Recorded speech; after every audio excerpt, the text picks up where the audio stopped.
Boa noite. Tudo bem? Que bom que vocês estão aqui. Muito obrigada. Eu falo a mesma coisa. Eu estou feliz de vir aqui. Hoje nós vamos falar sobre, o capítulo eu já disse, né? Que é, eu coloquei essa cadeia debaixo do alqueire.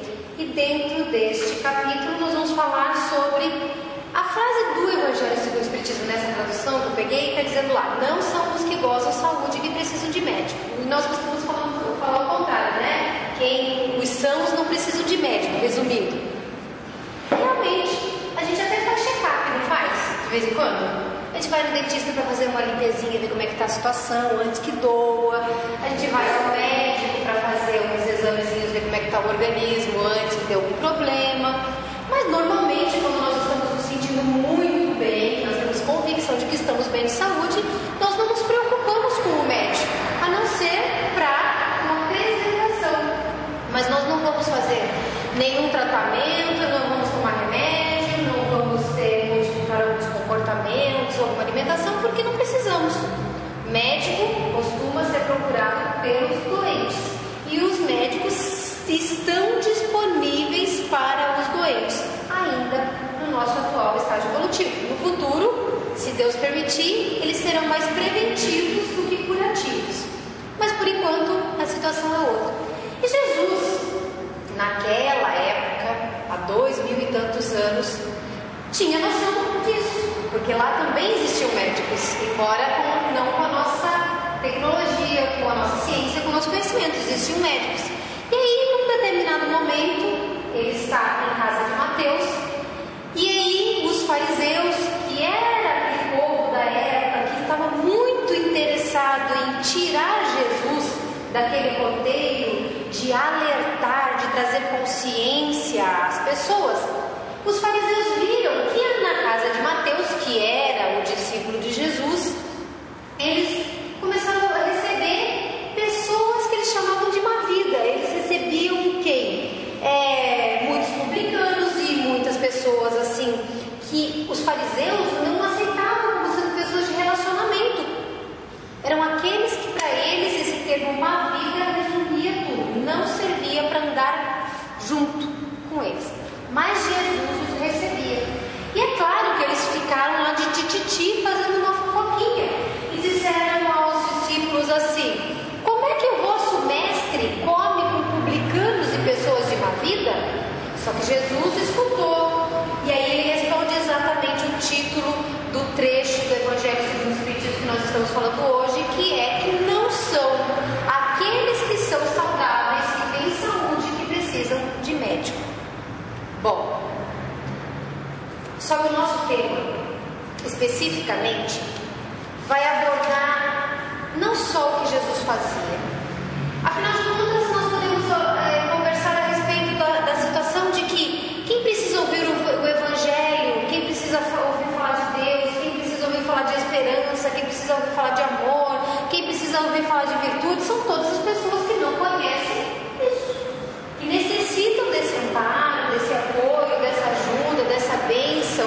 Então nós que somos cristãos, nós que temos conhecimento espírita, temos que nos manifestar no mundo de forma que a nossa palavra, os nossos pensamentos, os nossos gestos, as nossas atitudes, tudo em nós seja para levar ao próximo aquilo que ele necessita. E muitas vezes ele reage negativamente, rejeitando. Nós não vamos obrigar que ninguém acredite no que acreditemos, mas a nossa obrigação é disponibilizar, como diz o título do capítulo, que não se coloca a candeia debaixo do alqueire. Nós temos obrigação de colocar a nossa luz, entenda-se luz aqui o conhecimento cristão que nós temos, conhecimento espírita que nós temos, acima, para que todos observem aquele que é atraído pela luz, vem e nos busca para que nós possamos ajudar.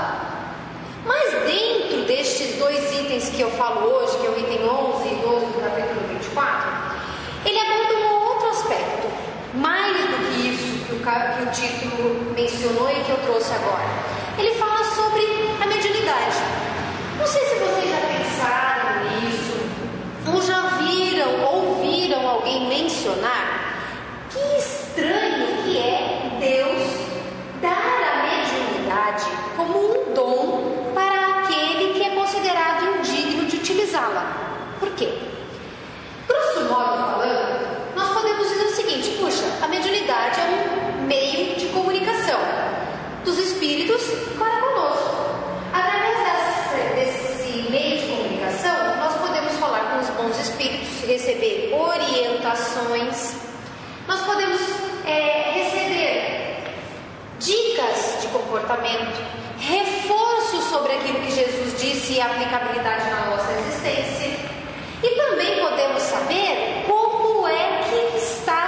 vivendo a vida deles do outro lado. O lado que hoje a gente não recorda de ter vivido, o lado que nós não estamos experimentando, porque nós estamos com a nossa visão espiritual embaçada pela encarnação. Então a gente não recorda o que está acontecendo do outro lado, o que acontece do outro lado. E nós só tomamos conhecimento disso quando alguém vem do outro lado e nos conta. Aliás, cabe dizer que o livro O Céu e o Inferno, que é a quarta obra da codificação espírita, na sua segunda parte, tem capítulos falando exatamente sobre isso. Vários casos de vários tipos de situação espiritual pós-morte, né? É espiritual e é após a morte, de espíritos que são suicidas, criminosos, espíritos felizes, espíritos arrependidos, que viveram grandes expiações e assim por diante. Então, se eles não tivessem vindo nos contar como é que era, nós não saberíamos. Nós não teríamos essa noção do que acontece com uma pessoa que é um criminoso arrependido do outro lado, que tipo de sensações, que tipo de experiências ele vive. O que acontece com os suicidas? É um tipo só de experiência lá do outro lado, ou dependendo do que motiva a morte, existe um tipo de experiência do outro lado? O que acontece? Por que certos espíritos sofreram tanto durante a vida e do outro lado, como eles estão, eles que passaram bem pelas suas expiações? É assim por diante. E aí, esse questionamento dizendo, puxa, eu acho que, sei lá, é meio estranho que uma pessoa má, uma pessoa egoísta, que acabou de falar sobre egoísmo, uma pessoa egoísta que vai vender o seu dom, a sua mediunidade, para enriquecer, ou para sobreviver, ou fazer o que quiser com aquilo, mas por interesse pessoal, por interesse particular, egoístico. Por que uma pessoa dessa recebe mediunidade e eu que não tenho? E é fulano que é tão bom e não tem? Tem gente que se questiona isso. Talvez nós aqui tenhamos nos questionado isso. E é sobre isso que esse capítulo fala, esse trecho do capítulo fala. Que a mediunidade, na verdade, ela é um dom. Como é um dom de enxergar? Um dom físico deste instrumento material. Como enxergar, como falar, como ouvir. Se Deus fizesse com que só tivesse mediunidade quem fosse bom, quem de nós poderia pretender ter o dom da mediunidade? Quem de nós poderia encontrar no seu caminho, assim como nós encontramos a quantidade de pessoas que têm a mediunidade para intermediar os espíritos, e estes, seja através dos bons conselhos ou dos maus exemplos que mostram o que lhes acontece, poder regrar o próprio caminho, decidir a própria história, o próprio destino, porque tem um instrumento nas suas mãos. Vamos falar diferente. Se a mediunidade é um dom e é um dom físico, se Deus fosse dar só para quem merece, imagine se Deus fosse dar o dom de falar só para quem merece. Certamente eu estaria fazendo palestra aqui para vocês. Como é que chama? A linguagem de sinais tem um nome, né? Como é que é? Esqueci. Libra, isso. Então eu estaria fazendo aqui via essa linguagem da Libra, que é a linguagem dos sinais. Pois é, por quê? Porque nem sempre eu sou digna de ter o dom da voz e falar. Por quê? Porque às vezes eu posso xingar uma pessoa, eu posso falar mal de uma pessoa, usar da maledicência, eu posso criticar, prejudicar com o dom de falar de muitos modos. Da mesma forma, quem é que receberia a vista? Se nós, usando o dom da visão, podemos olhar e fiscalizar a vida alheia, nós podemos gostar de visualizar o que é mal, estimular os nossos instintos através dos nossos olhos. Da mesma forma, nós podemos usar os nossos ouvidos negativamente.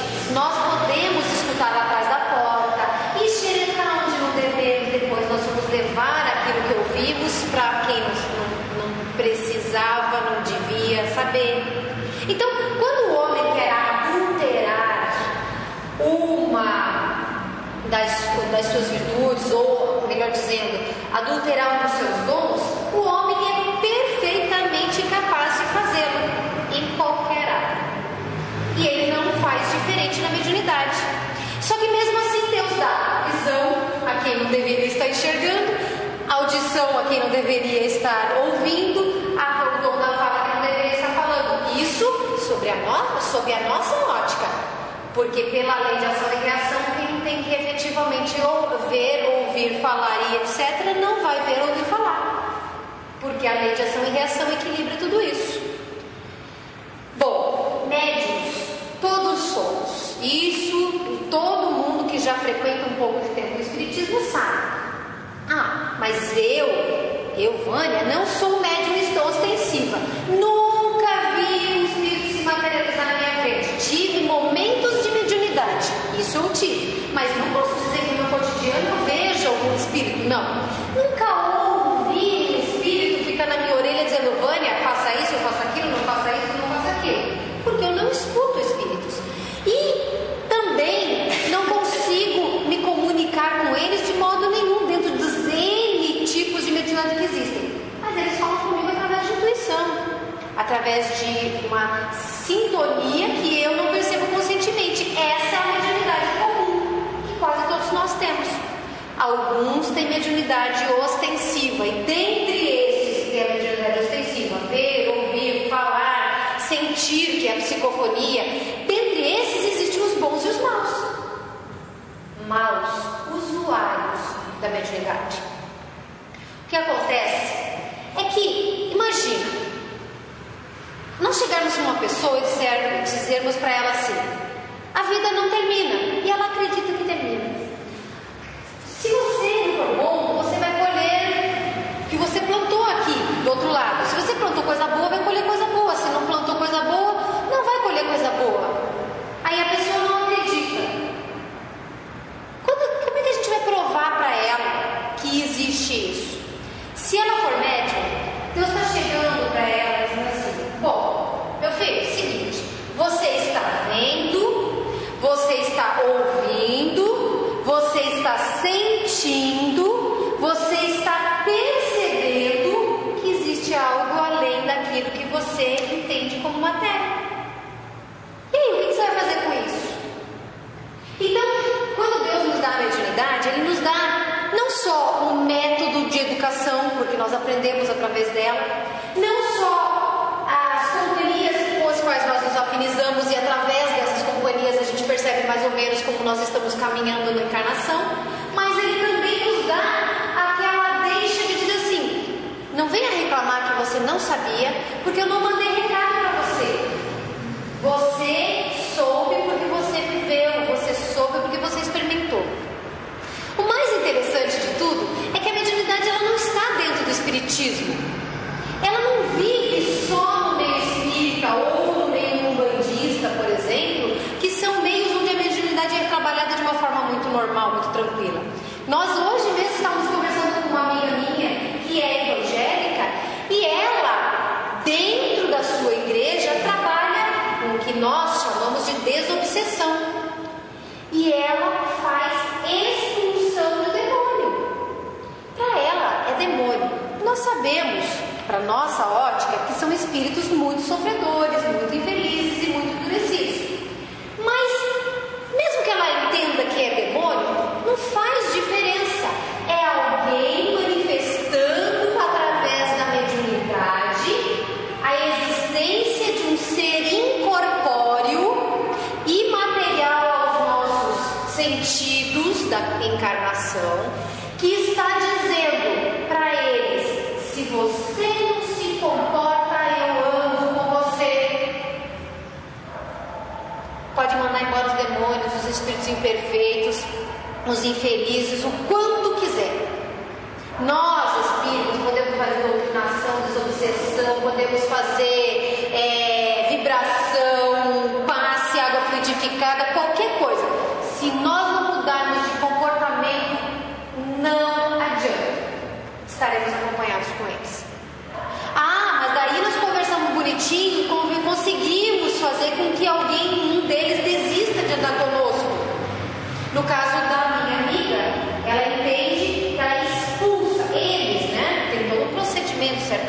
fazer isso, eles expulsam o demônio. Nós doutrinamos os espíritos inferiores e os convidamos a irem para um caminho melhor, de luz. E aí nós mudamos de comportamento. O que acontece? Ou ele volta, porque não mudou, estava querendo mudar porque foi convencido pela razão ou pelo sofrimento que ele mesmo experimenta, ou ele muda, vai embora, viver sua vida, evoluir, e a gente continua com a anteninha aqui emitindo. Alguém vai captar essa energia e aí diz: pô, tem vaga naquele cara. Gente, cuidado aí quando tem vaga, porque se toca com um pode piorar com o outro. Então, basicamente, o que acontece quando Jesus fala que os sãos não precisam de médico é que Deus não limita instrumento para que nós cresçamos, para que nós evoluamos. Ele não mandou, primeiro de tudo, que Deus não mandou só Jesus. Tanto é que Sócrates e Platão, que foram dois grandes filósofos gregos de muito tempo antes de Jesus, eles já falavam o que o Espiritismo fala. Dentro desse livro Céu e Inferno, que é a quarta obra da codificação que eu cito, existe lá Código Penal da Vida Futura, falando de um monte de coisas, e existem outras obras dentro dessa codificação. Eu não lembro exatamente, é no próprio Evangelho, né? No próprio, ainda bem que eu tenho assessor, você viu? Quando eu não lembro, eu pergunto para os universitários. No próprio Evangelho, nós temos lá a descrição de por que Sócrates e Platão são considerados precursores. Então, eles falam de coisas que o Espiritismo ensina a respeito de mediunidade, de vida após a morte, de reencarnação, de um monte de coisas. Que mais? Dentro da igreja evangélica, acabei de citar, não só tem médium, não só tem doutrinador, como eles se manifestam durante as suas reuniões religiosas. Não importa se é diferente a forma de interpretar, importa que existe e que eles estão lidando com isso. Isso é bom para eles, como é bom para nós estarmos aqui. Dentro da Umbanda, dentro do budismo, existem também manifestações, eles cultuam os antepassados. A relação nossa de encarnados com os desencarnados, ela é muito profunda, muito comum em todos os tempos. Não é novidade, não tem nenhuma novidade espírita nisso. E aí, por quê? Porque Deus mandou de várias formas essa manifestação. Nos Estados Unidos, para vocês terem uma ideia, o espiritismo ele é muito fraco. Em matéria doutrinária não existe praticamente. Existem várias casas espíritas lá, como no mundo existem várias casas espíritas, a maioria sendo ou criadas ou dirigidas por brasileiros que moram no exterior. Se um dia vocês tiverem interesse, procurem na internet assim, no Google, por exemplo, Centros Espíritas no Mundo. Vocês encontram lá uma lista imensa de centros espíritas em países do mundo que vocês nem imaginam que poderia ter um centro, tem.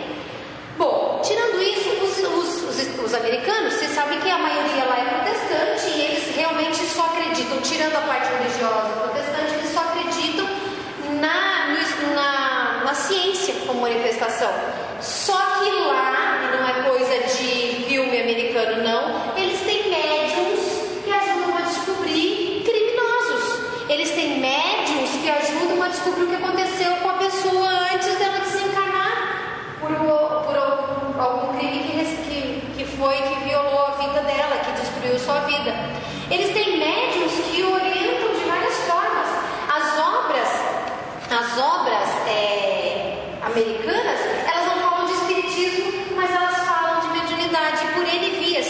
Quando se fala, por exemplo, do Brian Weiss, que é um grande famoso lá, psiquiatra, ele trabalha com terapias de vidas passadas. Ele consegue como essa informação das vidas passadas? Por memória. Mas essa memória também atinge de determinada forma a mediunidade. Em suma, o que acontece com a mediunidade é o seguinte: eu falei no começo que ela é uma aptidão, um dom. Nós podemos usar bem ou mal. Se bem utilizada, ela nos serve de iluminar, de caminho, de um farol que possa nos orientar para que, dando a encarnação, a gente erre menos até poder aprender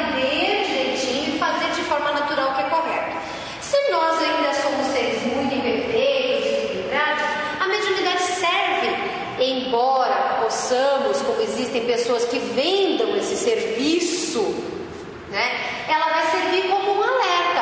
Peraí, você sabe que eu estou aqui fazendo o teu servicinho sujo, que você está vendendo a tua mediunidade, mas que eu vou te cobrar do outro lado. E ele nunca vai poder reclamar que tem quem cobra, porque ele vendeu o serviço dele. A gente, quando encontra aqui plaquinha de fazemos amarração para o amor e coisas, né, tenha seu amor de volta, porque geralmente é o amor, né? Nossa, como a gente ama esse mundo, meu Jesus, porque a gente ama tanto que tem que amarrar para poder a pessoa ficar com a gente. Mas então, tudo isso daí é o quê? Mau uso da mediunidade. Claro, existe charlatão? Existe. Mas muitos desses charlatões de hoje são pessoas que começaram com a mediunidade, utilizaram mal e aí perderam ou tiveram uma adulteração da mediunidade. Quando o seu mentor, os espíritos superiores bons pararam de intervir, porque ele não está interessado, não tem conexão, não tem sintonia com estes, pararam de intervir e abre a porta para quem quiser entrar, como eu falei, tem vaguinha aqui, então vamos lá, essa daqui deixa passar. Mais ou menos desse estilo. Então, essa capacidade mediúnica do ser, todos nós temos, mesmo que não seja ostensiva. Nós temos intuição do que vai acontecer, nós sonhamos com o que vai acontecer, nós de repente pensamos telepaticamente que vai acontecer, alguém vai me ter saudade de alguém que vai no telefone, a pessoa, tudo isso é mediunidade.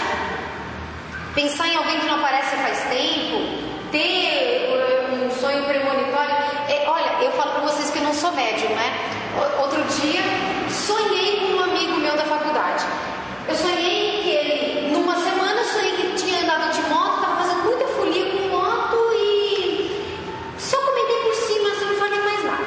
Na semana seguinte eu sonhei que ele estava de novo com moto, só que ele atropelou e feriu gravemente uma pessoa. Chego para ele de manhã, uma sexta-feira, e digo: fulano, sonhei com você, hein? E ele fala: o que você sonhou? Eu falei: sonhei que você estava andando de moto aprontando e que você machucou seriamente uma pessoa. Ele falou: você não vai acreditar. Ele não tem moto. Fazia um mês que ele estava ensaiando pedir a moto para o irmão emprestado. Ele ia pedir a moto naquele dia para sair de moto. Eu não sabia que o irmão tinha moto. Eu não sabia que ele ia pedir a moto emprestada. Muito menos podia imaginar que uma coisa dessa, ninguém falou nada perto de mim. Eu não sou médium. Mas eu sonhei, falei para ele, pergunta, ele foi andar de moto? Espertinho não foi, graças ao bom Deus.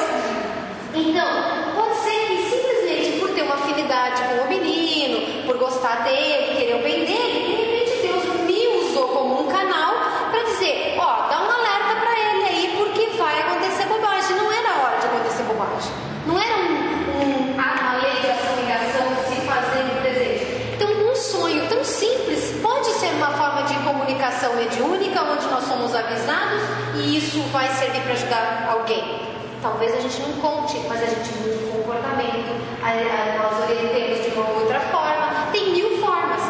O importante é que quanto mais médios somos, mais responsabilidade nós temos com o nosso comportamento. Agora, o interessante de tudo isso que eu falei é o seguinte: se Deus dá a mediunidade para qualquer pessoa, independente da sua elevação moral, ela é indiferente a essa elevação moral, serve para todos. Mas tem um momento em que a elevação moral faz diferença. Quando nós procuramos ser seres evoluídos moralmente, a simpatia dos bons espíritos para conosco se torna maior. Quando estes espíritos simpáticos a nós são espíritos bons, porque nós estamos lutando contra as nossas imperfeições, a tendência é sermos melhor ajudadas. Então, a aptidão da mediunidade não precisa se manifestar o tempo todo, não é o fato de nós sermos médios que vamos ficar vendo e ouvindo o espírito o tempo todo. Muitas vezes ela acontece de uma forma sutil, mas nós percebemos essa intervenção na nossa vida. Agora, o nosso comportamento certamente atrairá para perto de nós a categoria de espíritos um pouco melhores que nós mesmos, para nos ajudar, para nos empurrar para frente, para nos fazer empenhar. Claro, existem boas pessoas